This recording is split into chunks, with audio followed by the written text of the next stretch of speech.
القرض الفلاحي للمغرب كيسهلها عليكم. بفضل تطبيق حسابي للقرض الفلاحي للمغرب يمكن لكم تفتحوا حسابكم عن بعد وتسجلوا في مجموعة ديال الخدمات اللي كتناسب كل واحد فيكم. حسابي كيمكنكم تعاملوا مع البنك ديالكم بسهولة، بسرعة وبكل أمان. ما تسناوش بزاف، تيليشارجيو تطبيق حسابي واستفدوا من مجموعة من المزايا وعروض تخفيضية. للمزيد من المعلومات دخلوا للموقع www.creditagricole.ma. القرض الفلاحي للمغرب، التزام دائم. موعد الفلاح، موعد يومي مع النصيحة والمعلومة الفلاحية. موعد الفلاح قرا بها كنسهلوا عمل الفلاح وكنمدوه بالمعلومة التقنية اللي هو بحاجة ليها. موعد الفلاح كل يوم من الاثنين حتى الجمعة مع 7 إلا ربع ديال الصباح على إذاعتكم إذاعة مدينة FM. موعد الفلاح كيهديه لكم القرض الفلاحي للمغرب. القرض الفلاحي للمغرب، التزام دائم.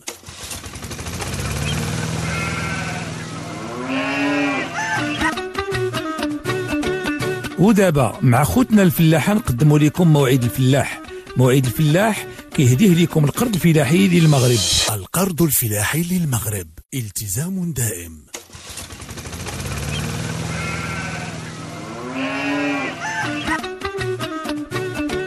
ودابا مع خوتنا الفلاحة نقدموا لكم موعد الفلاح. موعد الفلاح كيهديه لكم القرض الفلاحي للمغرب. القرض الفلاحي للمغرب، التزام دائم.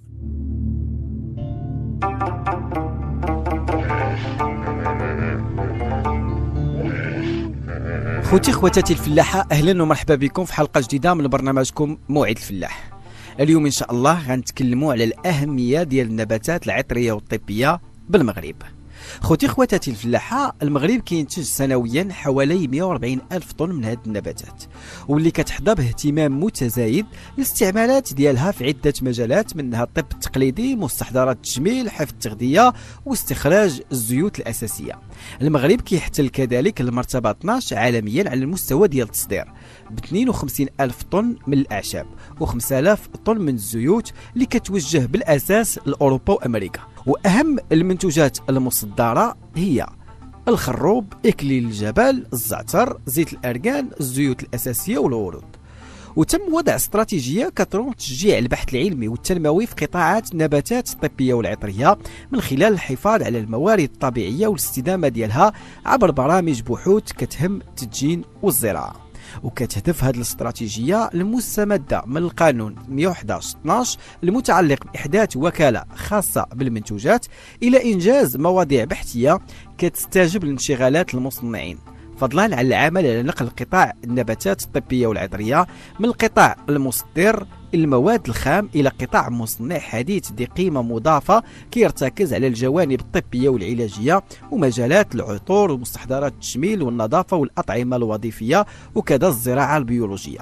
خوتي خواتاتي الفلاحة، راه الاستراتيجية حول تقديم الخبرة في مجال النباتات الطبية والعطرية تتم من خلال ورشات تطبيقية كتهم الاستخلاص والتقطير والتجفيف والصيانة وتوفير الشتلات البيولوجية والزيوت الأساسية وغيرها، وحتى التحاليل الكيميائية اللي من خلال مختبر مراقبة الجودة ودراسات الخبرة كيتم الدراسة الكيميائية للنباتات وإعداد وصياغة منتجات طبية جديدة ذات قيمة مضافة وتوفير التكوينات في ميادين متنوعة كالتداوي بالأعشاب والزيوت الأساسية واستخلاص مواد تجميلية لشريحة واسعة من المستفيدين وتعزيز القدرات المعرفية ديالهم.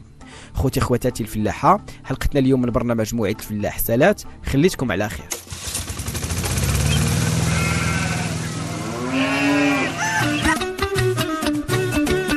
خوتنا الفلاحة، كنتم مع موعد الفلاح. موعد الفلاح كيهديه لكم القرض الفلاحي للمغرب.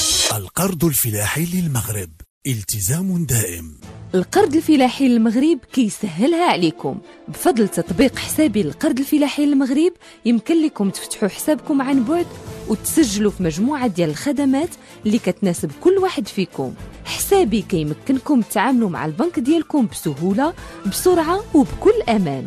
ما تسناوش بزاف، تيليشارجيو تطبيق حسابي واستفدوا من مجموعة من المزايا وعروض تخفيضية. للمزيد من المعلومات دخلوا للموقع www.creditagricole.ma. القرض الفلاحي للمغرب، التزام دائم.